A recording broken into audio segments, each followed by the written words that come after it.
पूरे middle east में फिलहाल खौफ का माहौल है। कहीं भी कभी भी आसमान से मौत बरस सकती है। दुबई हो या दोहा, पूरे मिडिल ईस्ट में आज कोई भी 100% सेफ नहीं है। आप मिलिट्री पर्सन हो या सिविलियंस हो, कोई फर्क नहीं पड़ता है। और ऐसा कब तक चलने वाला है किसी को पता नहीं है। एक तरफ है ईरान, जिसने अभी अपने सुप्रीम लीडर अयातुल्ला खामनी को खो दिया। अमेरिका और इजराइल ने मिलकर उनके 40 से ज्यादा कमांडर्स और टॉप लीडरशिप का सफाया कर दिया। काफी हद तक ईरान की लीडरशिप का सर कलम हो चुका है। उनके एयर डिफेंस और एयर फोर्सेस को पहले से ही तबाह कर दिया गया था। लेकिन अपने decentralized defence system, mosaic defence system और बैलिस्टिक मिसाइल के साथ ईरान अब बदले पर उतर आया है। कोई रूल्स ऑफ एंगेजमेंट नहीं है, कोई रेड लाइन नहीं है। उसको इस बात से बिल्कुल भी फर्क नहीं पड़ता है कि वो दुनिया के सबसे ताकतवर मिलिट्री से लोहा ले रहा है। अमेरिका अपने 2 carrier strike, group B2 stealth bomber nuclear submarine, पूरे मिडिल ईस्ट में स्थित दर्जनों बेसेस से ईरान के ऊपर हमले पे हमला किया जा रहा है। इजराइल भी पूरा जोर लगा रहा है ईरान को तबाह करने के लिए। अपनी बेहतरीन इंटेलिजेंस और कोवर्ट ऑपरेशन से उसने ईरान की लीडरशिप का सफाया कर दिया।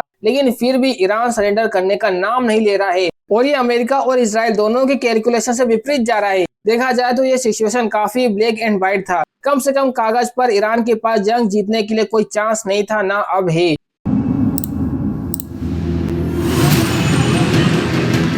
Our objective is to defend the American people by eliminating imminent threats from the Iranian regime, a vicious group of... सिर्फ मिलिट्री फायर पावर की अगर हम बात करें तो ईरान पहले से ही यूएस और इजराइल से बहुत कमजोर था और अब तो उसकी टॉप लीडरशिप का भी सफाया हो गया। आज ईरान की जनता भी, जो सरकार है, जो ईरानियन रजीम है, उसे भी नहीं पसंद करती है। ईरान की जो अवाम है वो सालों से देश की इस तानाशाही से त्रस्त आ चुकी है, बगावत हो चुकी है, लोग सड़क पर उतर चुके हैं। लेकिन जिस हिसाब से ईरान पूरे मिडिल ईस्ट में पिछले 2 दिनों से तबाही मचा रहा है, उससे तो लग यही रहा है कि ईरान की रिजीम अभी सरेंडर करने के मूड में नहीं है। ईरान आज अकेले मिडिल ईस्ट में लगभग हर देश से लड़ाई लड़ रहा है। पूरे मिडिल ईस्ट में हर जगह एक साथ स्ट्राइक करने की कोशिश कर रहा है, मिसाइल दाग रहा है और उसकी मदद करने के लिए मिडिल ईस्ट तो छोड़ो, पूरी दुनिया से भी कोई आगे नहीं आ रहा है। फिर भी ईरान की रिजीम लड़े जा रही है अकेले। अब सवाल ये है कि ये हो कैसे रहा है? क्या है ईरानियन रिजीम की स्ट्रेटेजी? दुनिया के सबसे बड़े पावर के खिलाफ आखिर ये कब तक रिजीम टिक पाएंगे? क्या है ईरान का एंड गेम इस वॉर में? और क्या ये ट्रम्प की सबसे बड़ी मास्टर स्ट्रोक साबित होगी या सबसे बड़ी भूल? आइए समझते हैं आज के एपिसोड में।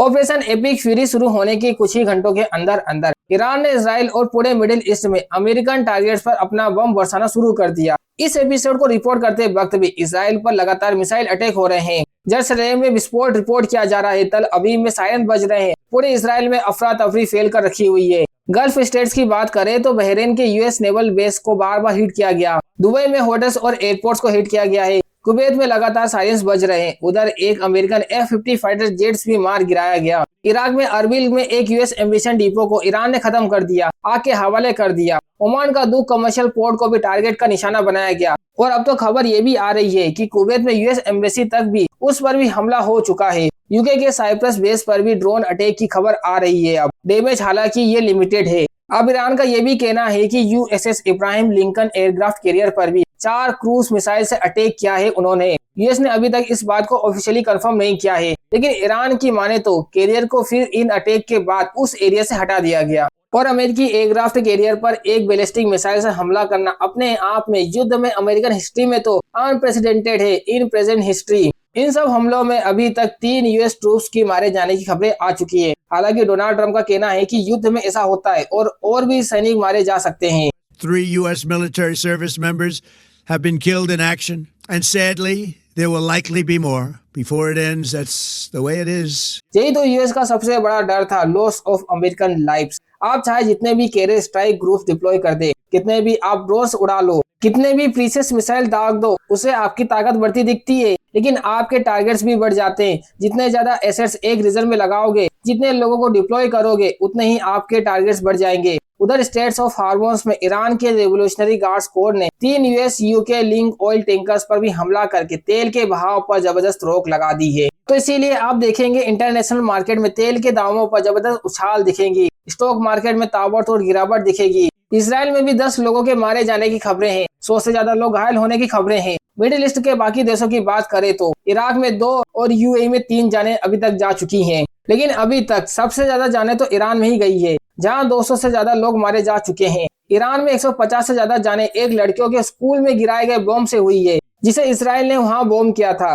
अभी खबर ये भी आ रही है कि वहां के गांधी हॉस्पिटल को भी निशाना बनाया गया है, जिसके बाद वहां से पेशेंट को इक्यूबेट करना पड़ा। ईरान की लीडरशिप तितर बितर हो चुकी है, फिर भी ईरान पीछे हटने का नाम नहीं ले रहा है। ईरान भी पूरे मिडिल ईस्ट में बम बरसाए जा रहा है। ईरानियन प्रेसिडेंट ने ऐलान कर दिया है कि सुप्रीम लीडर आयतुल्ला खामनी की हत्या, उसका बदला लेना ईरान की ड्यूटी है। नई इंटरिम लीडरशिप काउंसिल ने इमीडिएटली इस पर काम भी करना शुरू कर दिया है। IRGC अभी तक कह रहा है कि उनका मोस्ट इंटेंसिव ऑफिशियल ऑपरेशन अभी आना बाकी है। कैसे आना बाकी है मैं आपको समझाता हूँ।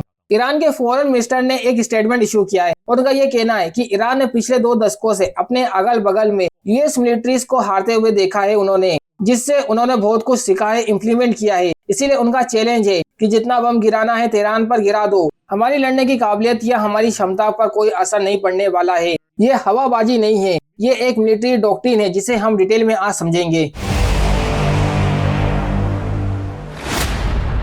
ईरान आज घायल है, खराया हुआ है, लेकिन वो आज भी एक स्ट्रेटेजी का इस्तेमाल कर रहा है जिसे दुश्मन को सबसे गहरी चोट पहुंचाई जाए। इस स्ट्रेटेजी में 3 किस्म के टारगेट हैं। पहले उन टारगेट की बात कर लेते हैं।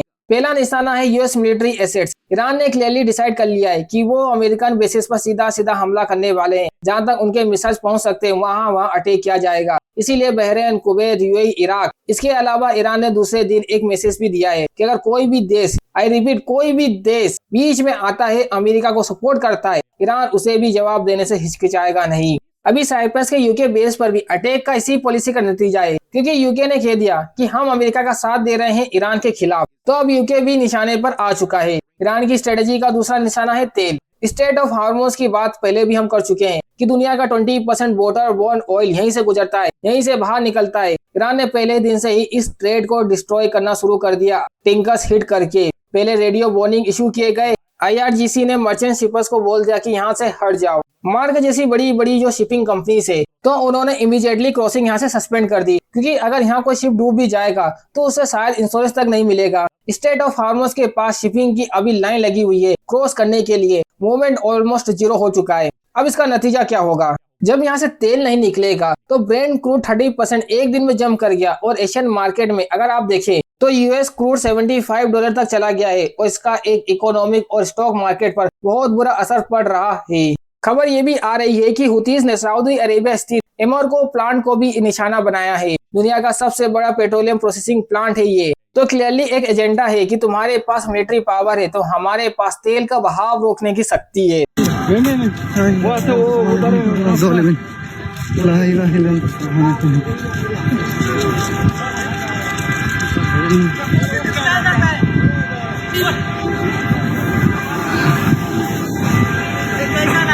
तीसरी स्ट्रेटेजी, इंटरनेशनल अटेंशन को अपने तरफ खींचो और एक प्रेशर बनाओ। ये स्ट्रेटेजी काफी ज्यादा कंट्रोवर्शियल है, लोकप्रिय नहीं होने वाली है और लोग ईरान के खिलाफ हो सकते हैं, लेकिन ये कैलकुलेशन है, ये कैलकुलेशन में परफेक्ट है। ईरान सिर्फ यूएस बेसिस और स्ट्रेटेजिक एसेट्स को टारगेट नहीं कर रहा है। उन्होंने दुबई के होटल्स को क्यों हिट किया, दुबई में एयरपोर्ट्स को निशाना क्यों बनाया, ओमान का कमर्शियल पोर्ट को क्यों हिट किया। यूएई के सिविलियन इंफ्रास्ट्रक्चर को डैमेज करने का ये जो प्लान है, ये पागलपन नहीं है, ये एक प्रेशर बिल्डिंग स्ट्रेटेजी है। दुबई जैसे सेफ जगहों पर अगर आप हमला करोगे, वहाँ जो बिजनेस है, वहाँ की इकोनॉमी है, अगर उसका प्रॉफिट आप बिगाड़ोगे तो क्या होगा? खामियाजा ये जो इकोनॉमी से जो बहुत सारा पैसा कमा रहा है, खामियाजा इनको होगा। यह अमेरिका पर प्रेशर लगाएंगे कि भैया ये जो आप युद्ध कर रहे हो इसको बंद करना पड़ेगा, नहीं तो हमारा धंधा चौपट हो जाएगा। क्योंकि अगर ये एरिया पीसफुल नहीं रहा तो लोग यहाँ पर निवेश नहीं करेंगे। तो इसी बात को सोचकर यहाँ पर अटैक हो रहे हैं। लेकिन एनालिस्ट का ये भी मानना है कि ये स्ट्रेटजी बैकफायर कर सकती है, क्योंकि गल्फ स्टेट्स में अगर सिविलियन कैजुअलिटीज हुई तो आने वाले सालों में ये देश और करीब अमेरिका के हो जाएंगे,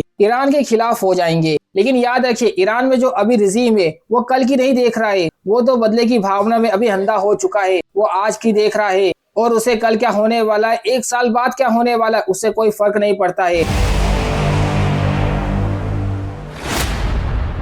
तो अब आते हैं सबसे दिलचस्प पड़ाव पर कि ये सब आखिर ईरान कर कैसे पा रहा है, क्योंकि दूसरा अगर कोई देश होता तो उसका अभी तक हैप्पी बर्थडे हो चुका होता। और ईरान के फॉरेन मिनिस्टर का ये जो ट्वीट है जो 1 मार्च को किया गया था, काफी इंटरेस्टिंग है। ट्वीट करके एक चैलेंज दिया गया है अमेरिका को कि आओ जितने बम बरसाना है बरसा दो, हमने अपना decentralize Mossad defence strategy activate कर दिया है। इसका मतलब क्या है? इसका मतलब ये है कि अभी ईरान में कोई सेंट्रलाइज कमांड स्ट्रक्चर शायद नहीं है। पूरे देश को डिवाइड कर दिया है इनटू 31 ऑटोनोमस यूनिट्स। ये 31 प्रोविंस एक गोरिल्ला स्टाइल ऑपरेशन से मिसाइल दागेंगे। इनका काम यही है कि जितना लंबा इस युद्ध को खींच सकते हो, without central control, without central leadership, इस जंग को आपको जारी रखना है। 2005 में IRGC ने इस डॉक्ट्रिन को डेवलप किया था। इराक में, अफगानिस्तान में उन्होंने सीख लिया कि एसिमेट्रिकल आपको वॉरफेयर करना है, आपको गोरिल्ला टेक्निक लगानी है, क्योंकि आपकी जो एडवांसरी है, जो टेक्नोलॉजी है, वो सुप्रीम तो नहीं है, उसको तो आप वहाँ डिफीट नहीं कर सकते हो। इसीलिए आपने सोचा कि देश को एक मुसियाक बना दो,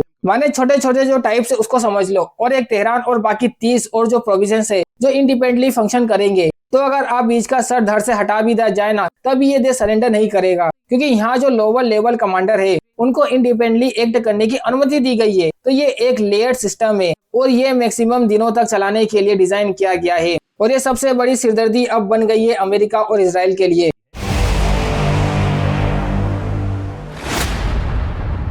दूसरी बड़ी सिरदर्दी ईरान का जो मिसाइल प्रोग्राम है, जो बैलिस्टिक मिसाइल है, ये one of the largest most advance Arsenal आप कह सकते हो। मिडिल ईस्ट में बहुत शक्तिशाली अर्सनल इसके पास है। तो अगर आप 2026 की बात करें ना, तो माना जाता है कि ईरान के पास 2000 से 2500 ऑपरेशन बैलिस्टिक मिसाइल है। मैं ड्रोन्स की बात नहीं कर रहा हूँ, मैं मिसाइल्स की बात कर रहा हूँ, जिसकी रेंज 2000 से 2500 किलोमीटर तक जा सकती है। सारे US बेस को उस रीजन में हिट कर सकता है। इसमें जो सबसे डेडली मिसाइल है कहा जाता है, उसका तो इस्तेमाल भी नहीं किया गया है। अब खबर ये आ रही है कि इनिशियली स्ट्रक्चर के बाद ये जो डेडली आर्सेनल है, इसे रिलीज किया जाएगा, जिसमें फतेह सीरीज आती है, जिसे हाइपरसोनिक फ्लैगशिप मिसाइल कहा जाता है। इसका जो एंड स्टेज है वो एक हाइपरसोनिक लाइट व्हीकल है। उसका स्पीड माक 15 तक जाता है, मतलब स्पीड ऑफ साउंड से 15 गुना ज्यादा। अब उसके बाद आता है Khorramshahr four advance solid fuel MRBM mid range ballistic missile. ये एक हाई प्रिसीजन मिसाइल है, ये मोबाइल है और इसे बहुत ही जल्दी डिप्लॉय किया जा सकता है। पिछले कुछ महीनों से ये भी लगता है कि ईरान खाली नहीं बैठा था, वो अपने मिसाइल्स को और भी ज्यादा एडवांस बना रहा था। इस तस्वीर को देखिए, 1 मार्च को ली गई ये तस्वीर दिखा रही है advance re entry vehicle deploying decoy swarm. इसका मतलब क्या है? ये डिकॉय स्वर्म क्या है? ये जो छोटी छोटी चीजें आप देख रहे हो, इसका मतलब ये है कि एक मिसाइल में डिकॉय बिल्ट इन होता है, जो तितर बितर हो जाता है जब वो अपने टारगेट को हिट करने वाला होता है। इसका मतलब ये होता है कि जब आप एक मिसाइल को हिट करने की कोशिश करोगे, तो आपका जो सिस्टम है, जो पेट्रोइड है, जो थर्ड है, जो एरो सिस्टम है, वो कंफ्यूज हो जाएगा कि मुझे मारना क्या है। ये रेप्लिकास का एक सस्ता तरीका है वॉर हेड को अपने डेस्टिनेशन तक पहुंचाने के लिए, क्योंकि भाई आपको एक मिसाइल को गिराने के लिए 2, 3, कभी कभी 6 पेट्रोइड मिसाइल दागने ही होंगे। अब अगर आप एक वॉर हेड के साथ 15-20 डिसाइसेस भी लगा दो, तो फिर आपकी ये जो हाईटेक शील्ड है वो अपने आप वल्नरेबल हो जाती है। और अमेरिका और इजराइल इस बात को अब समझ चुके हैं कि उनके पास एक लिमिटेड अमाउंट ऑफ मिसाइल्स है। उनका डिफेंस शील्ड अनलिमिटेड तो है नहीं कि बार बार जो ईरान दागेगा वो इसे हिट डाउन कर पाएंगे। इसीलिए एक रेस बन गई है कि किसकी मिसाइल पहले खत्म होगी, वो मिसाइल जो ईरान दागेगा या वो मिसाइल जो इंटरसेप्ट करेगा। और अमेरिका के पास इंटरसेप्ट स्ट्रेंथ कम है, ये बात अब छुपी नहीं है किसी से। कहाँ ट्रम्प सोच रहे थे ईरान को जल्दी सरेंडर करवा देंगे, लेकिन ईरान के जो सिक्योरिटी चीफ है अली लेरिजानी, उन्होंने डिसमिस कर दिया है। कोई भी रिपोर्ट, कोई भी बातचीत नहीं होने वाली है, कोई नेगोशिएशन अमेरिका के साथ होने वाले नहीं है। अब सोचिए, खबर ये भी आ रही है कि डोनाल्ड ट्रम्प चाहते हैं कि कोई ना कोई सुलह हो जाए, कोई ना कोई सीज फायर हो जाए, लेकिन तेहरान मना कर रहा है। ऐसा क्यों कह रहा है तेहरान? क्योंकि तेहरान को अगर आज वो सीज फायर करेगा तो वो उसकी हार मानी जाएगी और ट्रम्प इसे एज अ विक्ट्री लेगा। ये गलती ऑलरेडी ईरान ने कर दिया था। ईरान का ये मानना है कि जून में सीज फायर करके उसने सिर्फ इजराइल और अमेरिका को अपॉर्चुनिटी दी कि वो अपने मिसाइल को रिस्टोर कर पाए, अपने आप को रीमोबिलाइज कर पाए। और इसीलिए इस बार अमेरिका बहुत सारी तैयारी के साथ इस युद्ध से पहले आई थी। इसीलिए उनका ये मानना है कि अभी सीज फायर करने का मतलब है कुछ महीने बाद फिर से अटैक झेलना। इसीलिए तेहरान ये कह रहा है कि अभी तो सीज फायर नहीं होगा, क्योंकि अभी जो डैमेज उसने पहुंचाया है अमेरिका को और भी ज्यादा होने वाला है। वो क्षति और भी ज्यादा होगी, उसके बाद सीज फायर की बात हम कर सकते हैं।